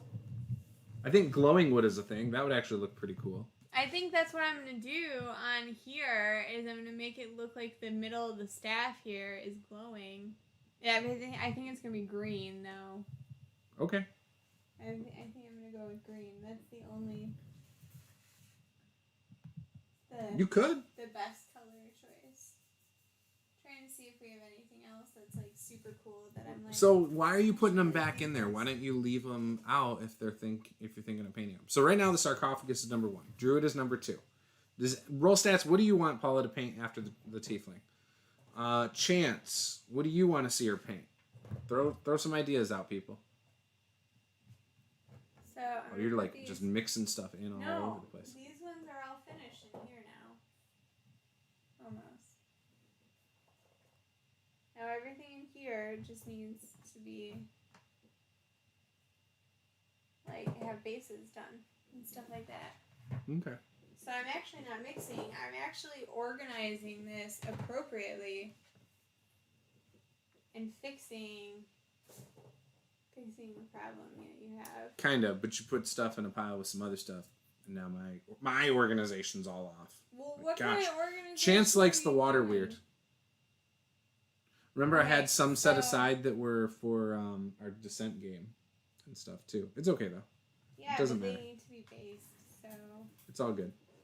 Okay. Chance likes the water weird. The water weird. Yeah. The sarcophagus. So those are two. And the ranger. And the druid. The druid. Yes. This druid? Yeah, that's the druid. Okay, well, because there was also the female druid that I showed too. Is that a druid? I don't think that's a druid.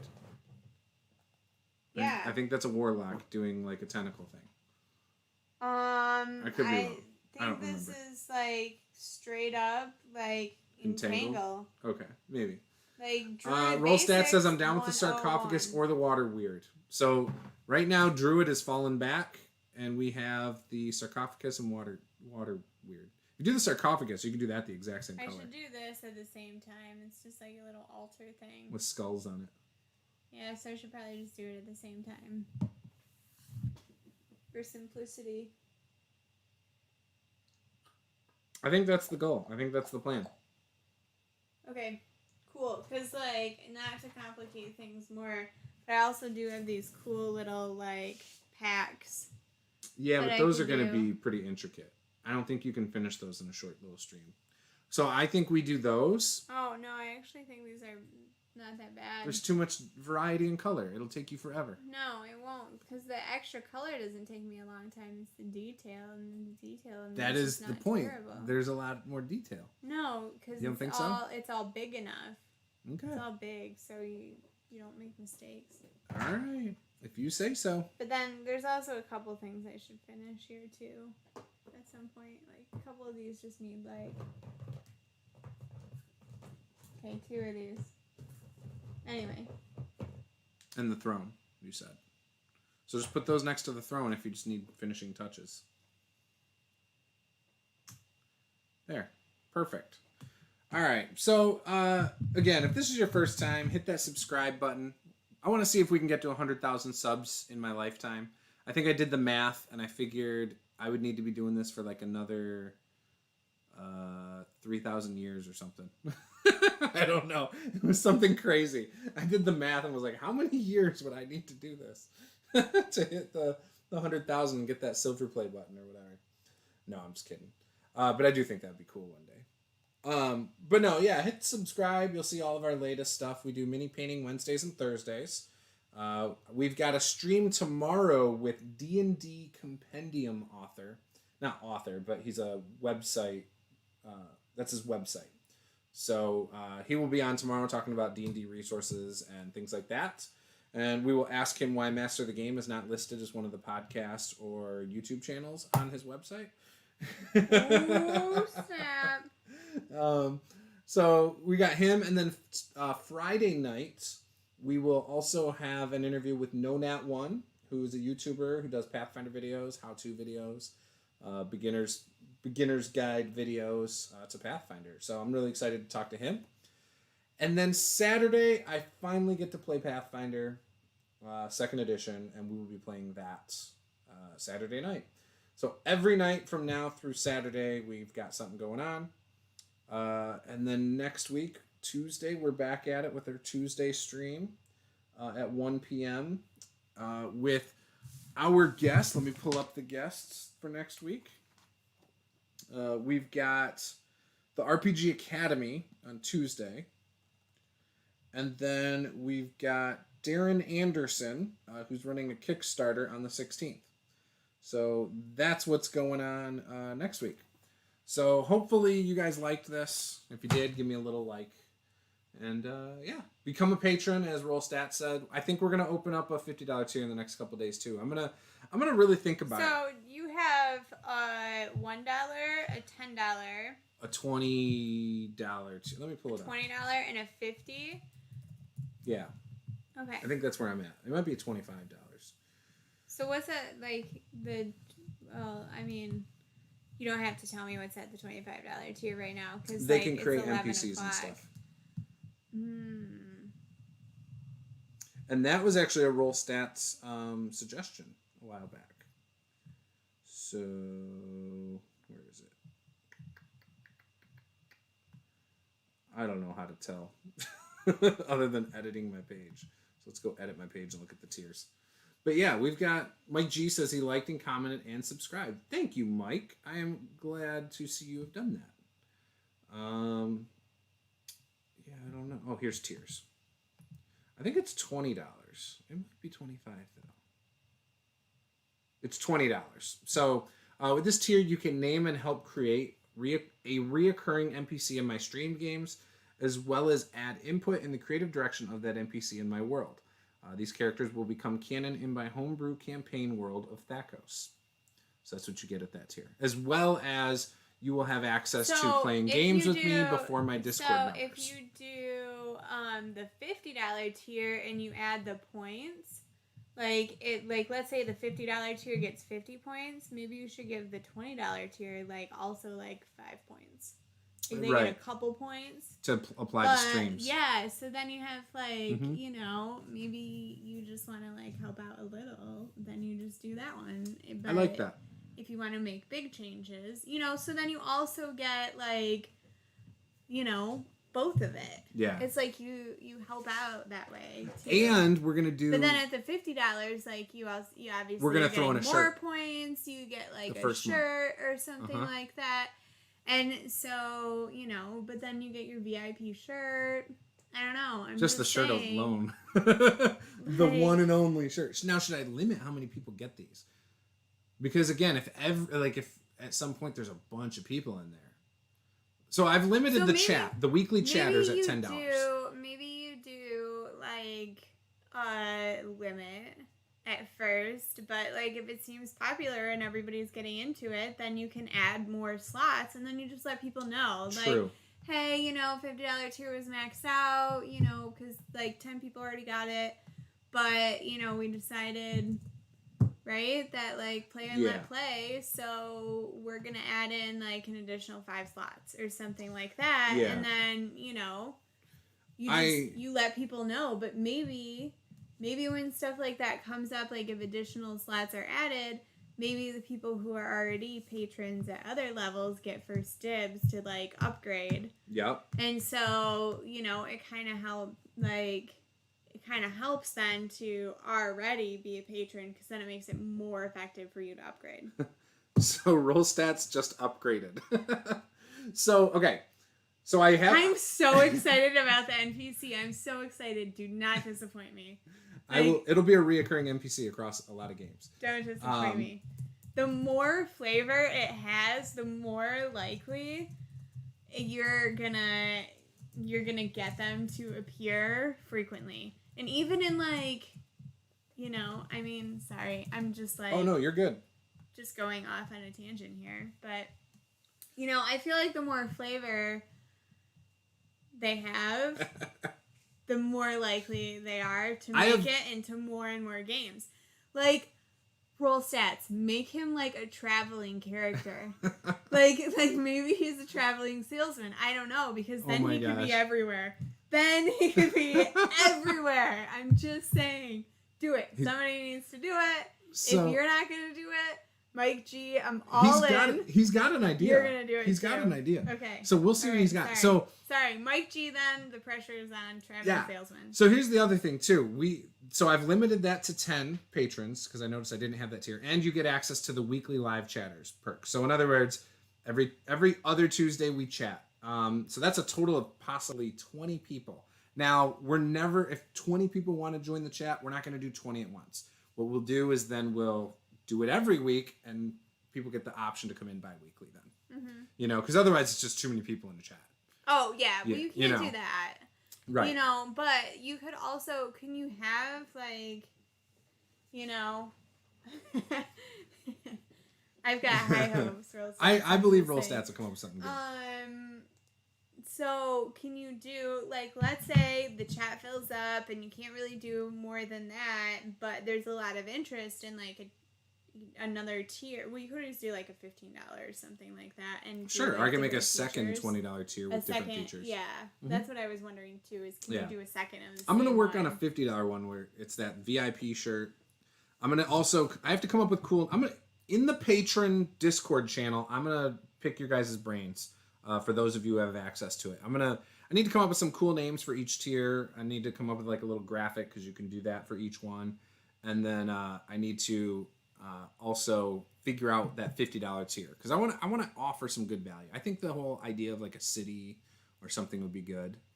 Yeah. I also have some other ideas for that as well. But also points. Yeah. Oh yeah, and I need to. But you need to figure out what the points do. Like, maybe there's like 4 things that they do, and you need to figure out what those numbers are. I'm just going to associate them with like super chat bucks, because eventually when we have a super chat, viewers can just buy a specific thing too in the super chat. But no, maybe you want them to be different. Like, they are these different. Are exclusive.